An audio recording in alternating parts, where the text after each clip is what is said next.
आमतौर पर ये समय उत्सव का होता है।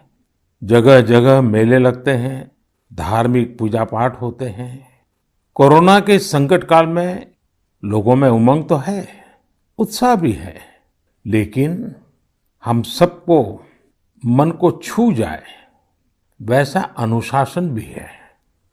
बहुतेक रूप में देखा जाए तो नागरिकों में दायित्व का एहसास भी है। लोग अपना ध्यान रखते हुए, दूसरों का ध्यान रखते हुए अपने रोजमर्रा के काम भी कर रहे हैं। देश में हो रहे हर आयोजन में जिस तरह का संयम और सादगी इस बार देखी जा रही है, वो अभूतपूर्व है। गणेशोत्सव भी कहीं ऑनलाइन मनाया जा रहा है, तो ज्यादातर जगहों पर इस बार इको फ्रेंडली गणेश जी की प्रतिमा स्थापित की गई है। साथियों, हम बहुत बारीकी से अगर देखेंगे तो एक बात अवश्य हमारे ध्यान में आएगी। हमारे पर्व और पर्यावरण, इन दोनों के बीच एक बहुत गहरा नाता रहा है। जहां एक और हमारे पर्वों में पर्यावरण और प्रकृति के साथ सहजीवन का संदेश छिपा होता है, तो दूसरी ओर कई सारे पर्व प्रकृति की रक्षा के लिए ही मनाए जाते हैं। जैसे बिहार के पश्चिमी चंपारण में सदियों से थारू आदिवासी समाज के लोग 60 घंटे के लॉकडाउन, या उनके ही शब्दों में कहें तो 60 घंटे के बरना का पालन करते हैं। प्रकृति की रक्षा के लिए बरना को थारू समाज ने अपनी परंपरा का हिस्सा बना लिया है और सदियों से बनाया है। इस दौरान न कोई गांव में आता है, न ही कोई अपने घरों से बाहर निकलता है। और लोग मानते हैं कि अगर वो बाहर निकले या कोई बाहर से आया, तो उनके आने जाने से लोगों की रोजमर्रा की गतिविधियों से नए पेड़ पौधों को नुकसान हो सकता है।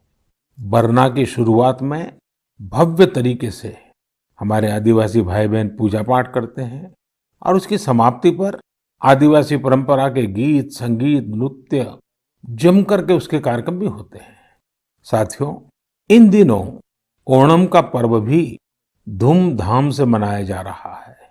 ये पर्व चिनगम महीने में आता है। इस दौरान लोग कुछ नया खरीदते हैं, अपने घरों को सजाते हैं, पुक्कलम बनाते हैं, ओणम सादिया का आनंद लेते हैं। तरह तरह के खेल और प्रतियोगिताएं भी होती हैं। ओणम की धूम तो आज दूर सुदूर विदेशों तक पहुंची हुई है। अमेरिका हो, यूरोप हो या खाड़ी देश हो, ओणम का उल्लास आपको हर कहीं मिल जाएगा। ओणम एक इंटरनेशनल फेस्टिवल बनता जा रहा है। साथियों, ओणम हमारी कृषि से जुड़ा हुआ पर्व है। ये हमारी ग्रामीण अर्थव्यवस्था के लिए भी एक नई शुरुआत का समय होता है। किसानों की शक्ति से ही तो हमारा जीवन, हमारा समाज चलता है। हमारे पर्व किसानों के परिश्रम से ही रंग बिरंगे बनते हैं। हमारे अन्नदाता को, किसानों की जीवनदायिनी शक्ति को वेदों में भी बहुत गौरवपूर्ण रूप से नमन किया गया है। ऋग्वेद में मंत्र है, अन्नानाम पतये नमः, अन्नानाम पतये नमः, क्षेत्राणाम पतये नमः। अर्थात अन्नदाता को नमन है, किसान को नमन है। हमारे किसानों ने कोरोना के इस कठिन परिस्थितियों में भी अपनी ताकत को साबित किया है। हमारे देश में इस बार खरीफ की फसल की बुआई पिछले साल के मुकाबले 7% ज्यादा हुई है।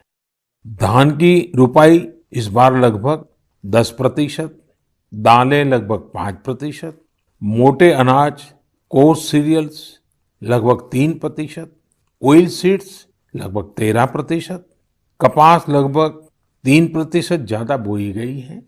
मैं इसके लिए देश के किसानों को बधाई देता हूं, उनके परिश्रम को नमन करता हूं।